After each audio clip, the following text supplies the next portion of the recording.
que situação complicada naquela região e principalmente quando começa a envolver o Oriente Médio, porque ora alguns países se tornam aliados, ora alguns países se tornam inimigos.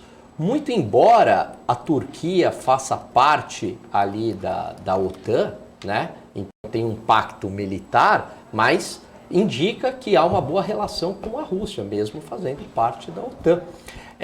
Por outro lado, a Rússia é muito bem relacionada com o Irã.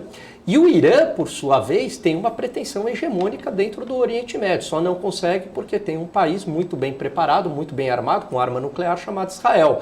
Então, olha como toda essa situação ela vai ganhando uma complexidade mundial. E eu volto naquele ponto. A Rússia é um ator muito bem relacionado com alguns países que incomodam os Estados Unidos e alguns países muito estratégicos, alguns países com muitos recursos naturais, como também o Irã, que tem petróleo, bastante petróleo, como a China, e agora também esse aceno com a Turquia. E o que é mais interessante, Isa, percebeu quem que está dando as cartas o tempo inteiro, quem está conduzindo? Não é o Biden. Quem está conduzindo tudo é o Putin. É ele que está movendo as peças, é ele que está ditando a estratégia o tempo inteiro. O Biden estava lá dormindo e o Trump tweetando, o ex-presidente dos Estados Unidos dando entrevista, e o Biden lá quieto, né? Cadê o presidente dos Estados Unidos nessa hora? Exatamente. Inclusive, a China fez provocação forte, né, Gani, ali, colocando o dedo ali, apontando, né, que é o Biden, na verdade, que acabou inflando tudo isso e até agora a gente não viu. Tá marcado para acontecer até, inclusive, daqui a pouco o pronunciamento dele. Estamos aqui aguardando, mas eu acredito que tá demorando um pouco até, né, para esse posicionamento vir, né, Gani? Não sei a sua opinião em relação a isso. Tá demorando, ele teria que estar ontem ali o tempo inteiro na ativa, dando entrevistas, fazendo pronunciamentos, completamente perdido, né? Teve um tweet do Trump que eu achei muito bom, que ele disse o seguinte: o Obama conseguiu unir, né, a Rússia em direção à China. Na minha presidência, eu consegui afastá-los e me aproximei da Rússia. Chegou o Biden e ferrou com tudo. É mais ou menos isso. Eu até tenho curiosidade de saber se fosse o Trump na presidência, né? Criticaram tanto em relação, né, dizendo que ele gostava de guerra, gostava de conflito, porém ele era um excelente negociador, né? Exatamente. Inclusive, só complementando aí, tá? Mais cedo, vou deixar a opinião do Gani aí no ar, mas mais cedo o nosso convidado, o Emanuel, acredita que o Emanuel Pessoa falou, justamente esse ponto que a Isa trouxe. Se fosse o Trump, qual que teria sido essa reação? Ele acredita que isso não teria acontecido. Exatamente. Esse cara aí eu até quero conversar com ele, porque a gente pensa muito igual, né? Agora, não teria acontecido, não teria chegado nessa situação.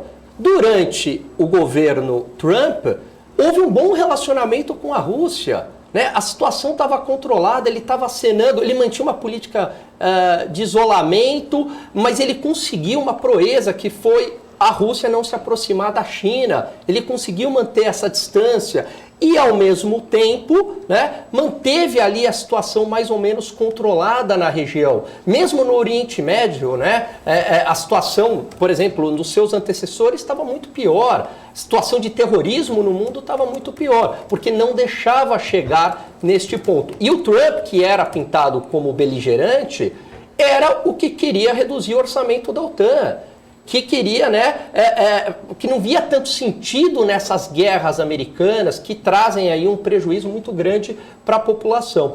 No entanto, infelizmente, você tem uma ala do Partido Democrata, né, os neoliberais no sentido político, você tem os neoconservadores ali, de uma ala do Partido Republicano, que é o George Bush, toda a família Bush, que une essas duas alas em prol da guerra. Inclusive o ex-presidente dos Estados Unidos, Donald Trump, né, disse na última quarta-feira, em uma entrevista à Fox News, que ele chamou o Putin de gênio, né, após a crítica aí da operação militar russa. Ele disse que Putin é realmente um gênio, exatamente isso que você estava comentando, né? Quem está ditando as regras, quem está aparecendo a todo momento, né? A Rússia é famosa aí por jogo de xadrez, ele realmente está sabendo, Gambito da Rainha, né? Sim. Quem assistiu. Mas excelente. Ele está jogando aí justamente de uma forma muito impressionante e o Joe Biden, ele vai precisar aí de uma estratégia muito sábia para tentar ou reverter a sua popularidade que está muito baixa ou vai piorar de vez, né, Gani?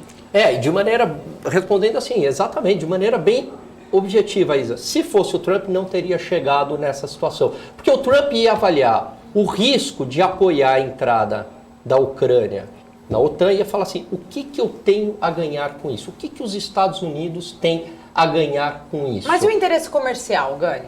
Tem um interesse comercial, mas esse interesse comercial ele pode custar muito caro, e principalmente Sim. a curto prazo. E veja o rumo que a situação está levando. Os Estados Unidos não depende disso, né? Os Estados Unidos não depende disso. Então, assim, eu vou querer ter essa hegemonia também na região e o risco do outro lado e as consequências do outro lado.